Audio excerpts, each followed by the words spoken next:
ఇంకొక 5 లక్షల మంది కొత్తగా పెన్షన్ మొత్తం 50 లక్షలు. 45 లక్షల మంది పెన్షన్దారులకు 18 నెలలుగా పెన్షన్ ఇవ్వకపోతే ఒక్క రసంలో మాట్లాడలేదు పెన్షన్. ఇప్పుడు రైతులకు మేము రుణమాఫీ చేసాము, లేదు మొత్తం చేయలేదని ప్రతిపక్షాలు అంటున్నారు, లేదా రైతు భరోసా మీరు మొత్తం అమలు చేయడం లేదంటుండే. ఎంతో కొంత అమలు జరుగుతున్న కాడ ఇంకా మీరు పూర్తిగా అమలు చేస్తలేరు అంటున్నారు. కానీ 18 నెలలు ఈ పెన్షన్దారుల గురించి ఎవరు మాట్లాడతలేరు. కారణం ఏంటంటే పెన్షన్దారులందరూ పేదలు, మరి ఏ కులమైన కాదు. రైతులందరూ పేదలని చెప్పడం వీలేదు. 100 ఎకరాలు ఉన్న వాళ్ళకు రైతు భరోసా పడ్డది, 50 ఎకరాలు ఉన్న వాళ్ళకు పడ్డది, ఇంకోరు పడ్డది. నేను 18 నెలలుగా చూస్తున్నా. ఈ 18 నెలలుగా ప్రతి విషయం దాని చర్చ జరుగుతుంది, కానీ పెన్షన్దారుల మీద ఒక్కనాడు చర్చ జరగలేదు. నెంబర్ 1. నేను దీన్ని ఆసరా చేసుకుని వీళ్ళు పెట్టిన మేనిఫెస్టోని ఆసరా చేసుకుని అక్కడ ఎన్నికలు జరుగుతున్నప్పుడు చంద్రబాబు గారికి పోయి మేము కలిసాము. అక్కడ 100 మంది ఎగ్జిక్యూటివ్ మధ్యలో కలిసాము. చంద్రబాబు ఏప్రిల్లో మేము కలిస్తే ఇక్కడ మేనిఫెస్టో ఇచ్చాము. ఇక్కడ 4,000 6,000 ఇస్తా అన్నాడు సార్ అంటే, సరే 5,000 అన్నాడు, కానీ నువ్వు ఒప్పిస్తే 6,000కి వచ్చిండు ఆయన. అన్న 6,000 పెన్షన్ అక్కడ ఇస్తున్నారు, 4,000 పెన్షన్ వృద్ధులు వితంతులు ఇస్తున్నారు. ఎప్పటి నుంచి ఇస్తున్నా అంటే మేము ఏప్రిల్లో కలిసాము, ఆయన జూన్లో అధికారం వచ్చాడు, కానీ ఏప్రిల్ నుంచి వర్తింపజేసి ఇచ్చాడు. అక్కడ కూటమి ప్రభుత్వం ఇస్తున్నది. రెండోది ఈ కండరాల క్షీణతకు సంబంధించిన వాళ్ళ గురించి మేము విన్నపత్రాలు పెట్టినాం. 15,000 ఇవ్వని అన్న. ఇప్పుడు వాళ్ళ 15,000 ఇస్తున్నారు. భారతదేశంలో 15,000 రూపాయలు ఇచ్చే రాష్ట్రం ఆంధ్రప్రదేశ్ కూటమి ప్రభుత్వం. వాళ్ళు కూడా మంచాల పడుకుంటారు, వాళ్ళు వికలాంగుల వరకు 100% వికలాంగుల వరకు.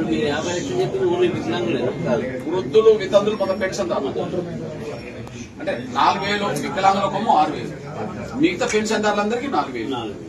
మీ దగ్గర 18 నెలలు రావట్లేదు. 18 నెలలు గవర్నమెంట్ వచ్చింది. 18 నెలలుగా ఆ ప్రభుత్వమేమో వెనుకకు పోయి అమలు చేస్తే ఈ ప్రభుత్వం 18 నెలలుగా అమలు చేస్తలేదు.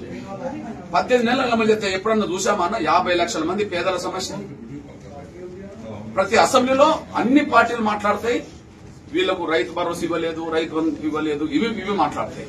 అంటే భూములు ఉన్న వాళ్ళ గురించి వాళ్ళ గురించి మాట్లాడేది తప్ప ఇంట్లో పేదలు ఎవరైనా అందులో రైతులు అంటే నేను అంటున్నా 80% భూములు ఉన్న వాళ్ళు. ఇక్కడ పెన్షన్దారులు అంటే ఏ కులమైనా ఏ మతమైనా పెన్షన్దారులందరూ పేదలు.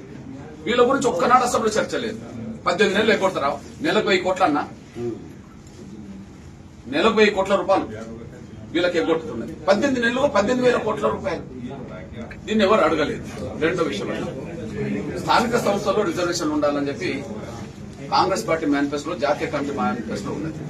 ఏది వాళ్ళు గుజరాత్, అది రాజస్థాన్ లో అమలు చేశారు, లేదా ఛత్తీస్గఢ్ అమలు చేశారు. ఇప్పుడు మన ప్రభుత్వాలు కూడా మనకి కూడా అమలు చేస్తారు స్థానిక సంస్థల రిజర్వేషన్. డిఎంకే స్థానిక సంస్థల్లో రిజర్వేషన్లు ఇస్తూ పంచాయతీలో చట్టం తీసుకొచ్చేసి ఆయన ఒక మాట అన్నాడు స్టాలిన్. ఏమన్నాడంటే వికలాంగుల వర్గం నుంచి వాళ్ళు నాయకులు ఎదగాలన్నా, వాళ్ళ సమస్యల మీద వాళ్ళు మాట్లాడాలన్నా వాళ్ళకు ప్రాతినిధ్యం రాజకీయంగా అవసరం అని చెప్పి ఇస్తున్నాడు. Political reservation. ఇప్పుడు ఇక్కడ 12,000 పంచాయతీలు ఉన్నాయి. ప్రతి పంచాయతీకి ఒక్కరిని నామినేట్ చేయాలని నిర్ణయం అన్న. అక్కడ ఇప్పుడు 12,000 పంచాయతీలో పంచాయతీకి ఒకరిని నామినేట్ చేసిన 12,000 మంది వాళ్ళు లీడర్షిప్ ఎదగడానికి అవకాశం ఉంటుంది గ్రామాల్లో. ఇప్పుడు మున్సిపాలిటీలో ఒక కౌన్సిలర్ ఉన్నారు, మున్సిపాలిటీకి ఒకరు నామినేటెడ్ అవుతారు కదా. వాళ్ళు మేనిఫెస్టో జాతీయ కమిటీలు పెట్టారు. 2 రాష్ట్ర ప్రభుత్వాలు వాళ్ళు అమలు చేసినాయి. దాన్ని ఇప్పుడు మన బీజేపీ ప్రభుత్వం అమలు చేస్తున్నది. వాళ్ళు అక్కడ ఇండియా కూటమిలో భాగస్వామి తమిళనాడు. ఇక్కడ మన దగ్గర వీళ్ళ గురించి అడిగేటోళ్ళు. నేను 25 డిమాండ్లలో 2 డిమాండ్లు మాత్రమే మీకు చెప్పగలిగాను. ఒకటి పెన్షన్లు, వీళ్ళకు బ్యాక్లాగ్ పోస్టులు ఉన్నాయి. బ్యాక్లాగ్ పోస్టులు ఇట్లా ఒక 25 డిమాండ్లు పెట్టి అందులో ఉన్నాయి. ఇంకా ప్రధాన ఏమి ఉన్నాయి? బ్యాక్లాగ్ వేకెన్సీ, రోస్టర్ తగ్గింపు ఒకటి, అంత్యోదయ కార్డు, శాఖ వికలాంగుల శాఖ. ఏంటంటే కేసీఆర్ వచ్చిన తర్వాత మర్జీ చేశారు. మనం కూడా ఇంత ముందు దీన్ని మర్జీ చేసిన శాఖని సపరేట్ చేయాలని జీవో ఇచ్చారు. వికలాంగుల కార్పొరేషన్ లో రోజు రోజుకి నాశనం అయిపోతుంది. కోసం నేను డెఫినెట్గా దీని మీద నా ప్రయారిటీ ఇదే.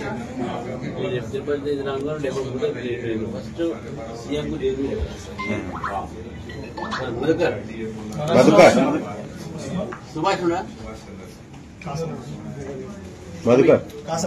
వికలాంగులు చేయుత పెన్షన్దారుల గర్జన అనే పేరుతో మినిమం నేను అంటున్నా కొన్ని వేలు కాదు 1,00,000 మంది దాటినా ఆశ్చర్యం లేదు. ఎల్బీ స్టేడియంలోనే గర్జన. అంటే దీని గురించి ఒక్క పార్టీ నేను అసెంబ్లీలో మాట్లాడే పార్టీ లేదు. 50 లక్షల మంది సమస్య.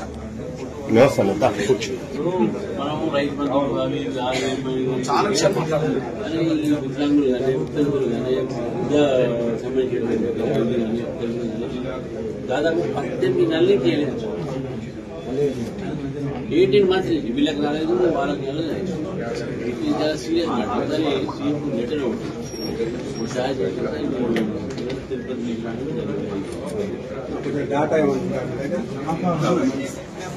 నాగేశ్వర ఇస్తుంటాడు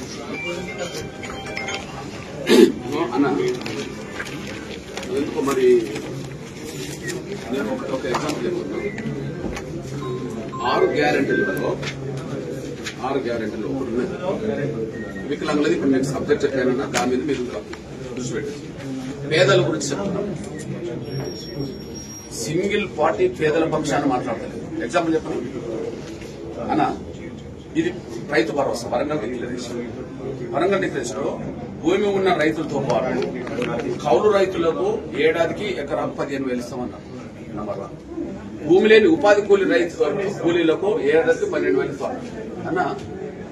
ఇప్పుడు భూమి ఉన్న రైతులకు 15,000 ఇస్తా అంటే ఇంకా మొత్తం ఇవ్వలేదని అంటుండ్రు. కౌలు రైతులకు ఎందుకు ఇవ్వలేదని, కూలీ వాళ్ళకి ఎందుకు ఇవ్వలేదని ఎందుకు మాట్లాడతలేరన్నా? కౌలు రైతులు అంటే పేదలే, భూమి లేని వాళ్ళే కౌలు తీసుకుంటారు. కూలీలంటే ఇంకా పేదలే. ఇప్పుడు మేము ఇస్తున్నామంటే ఇంకా పూర్తిగా ఇవ్వలేదని మాట్లాడతారు. రైతులకు ఇస్తున్నామని వాళ్ళంటే మీరు పూర్తిగా ఇవ్వలేదని మాట్లాడతారు. అసలే ఇవ్వని కౌలు రైతుల గురించి, అసలే ఇవ్వని పేద కూలీల గురించి మాట్లాడతలేరు. ఏమో ఎవరు మాట్లాడతలేరు. ఇదే ఒకే మేనిఫెస్టోలో ఒకే రైతు డిక్లరేషన్ లో 3 ఉంటే ఒకదాని గురించి మాట్లాడతారు, 2 గురించి మాట్లాడతలేరు. అంటే వీళ్ళు పేదలు కదా, ఎవరు మాట్లాడతలేరు.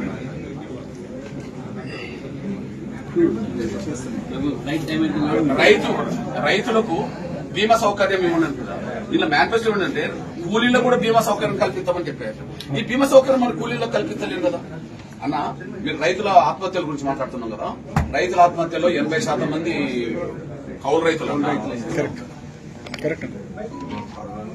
వాళ్ళకు భూములు ఉన్న 50 ఎకరాలు 100 ఎకరాలు ఉన్న వాళ్లకు అప్పులు చేస్తే అప్పులు కడుతుంది గవర్నమెంట్. ఏది రుణమాఫీ. ఓకే, ఇప్పుడు కౌలు వాళ్ళు డబ్బులు ఇస్తేనే కౌలు ఇస్తుండ్రు. అంటే కౌలు వీళ్ళ దగ్గర అది తీసుకుంటుండ్రు. మళ్ళీ పట్టా పేరుతో గవర్నమెంట్ ఇస్తుంది. డబుల్ ధమాకా కాదు, త్రిబుల్ ధమాకా. ఈ ఆమె వీరు ఎవరు మాట్లాడతలేరు అన్న. దీని మీద మేము కూడా సీరియస్ గా తీసుకోబోతున్నాం అన్న. నా వర్గీకరణ అంశం అయితే అయిపోయింది మీ దయతో, పెద్ద సహకారంతో. నేనైతే ఈ నా వికలాంగులు వీళ్ళ పక్షాన, అత్యంత దయనీయ జీవితాలు గడుపుతున్న పేదల పక్షాన అయితే సీరియస్ ఉద్యమం జరుగుతుందన్న. ఇక నువ్వు దీని మీద ముందుకు నడుపుతున్నాను.